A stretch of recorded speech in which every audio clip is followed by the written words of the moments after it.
Have you ever really thought about the power of the words you listen to? I mean, sure, they can influence your mood, maybe change your mind, but what if they could literally determine your eternal destiny? Well, today, we're diving into a text that makes that exact claim, that our ultimate future is shaped entirely by what we choose to hear. So here's how we're going to break this down.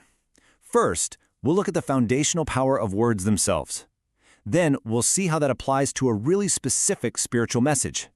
From there, we'll dig into the path of obedience this message calls for, the critical role of your personal choice, and finally, the two totally different destinies that this one choice leads to.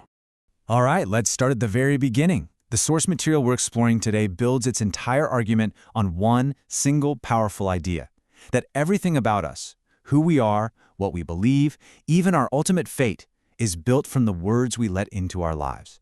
And here it is, the core idea in a nutshell.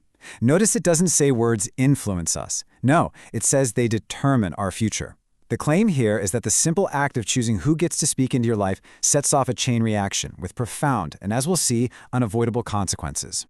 The source even takes this idea a step further. It links words to the very concept of civilization itself. By defining it as being literate, it's basically saying that language isn't just a skill, it's the absolute foundation of our entire organized society. Okay, so if words are that powerful, how does this play out in a spiritual sense? Well, this is where the text introduces a major theological problem and proposes a very specific word-based solution to fix it.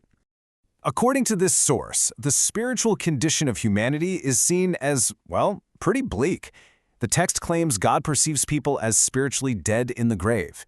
Now, obviously, this isn't a physical death. It's about a deep spiritual emptiness that, from this point of view, requires a pretty dramatic intervention. So, what's the solution? It's a message.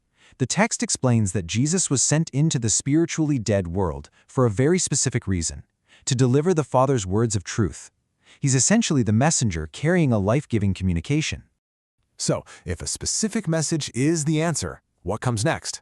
Well, according to this text, it's not enough to just hear it.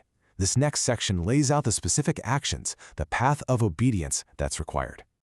The text lays out this really clear chain of command, you could say, for honoring God. It starts with honoring the Father, but you can only do that by honoring His Son, Jesus. And how do you honor Jesus? Well, it all comes down to one thing: hearing and obeying the specific words He delivered. See? It's presented as this unbreakable chain.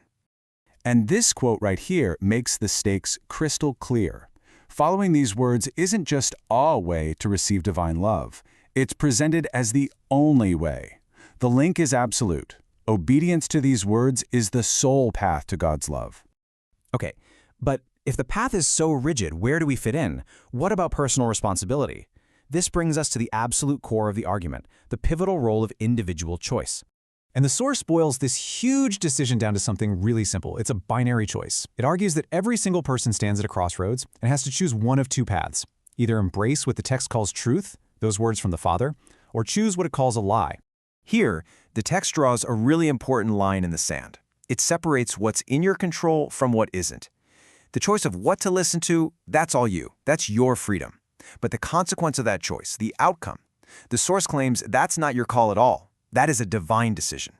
And the text couldn't be more explicit about it. Our personal power is laser-focused on this one single act, the choice of which message to believe. In this framework, that one decision is the ultimate expression of our own free will. So what are these consequences?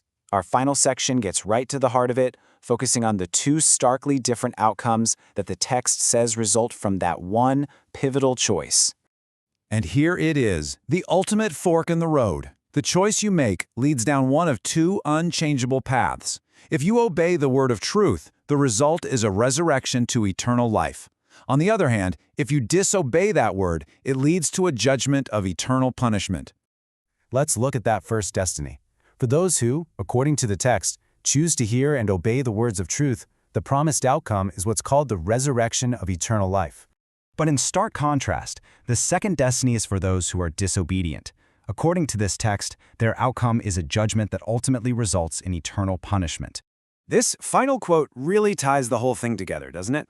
It emphasizes that while the initial choice of what to hear is all yours, the consequence, the specific kind of resurrection you get, is not. That outcome is presented as an absolute and unchangeable divine decision.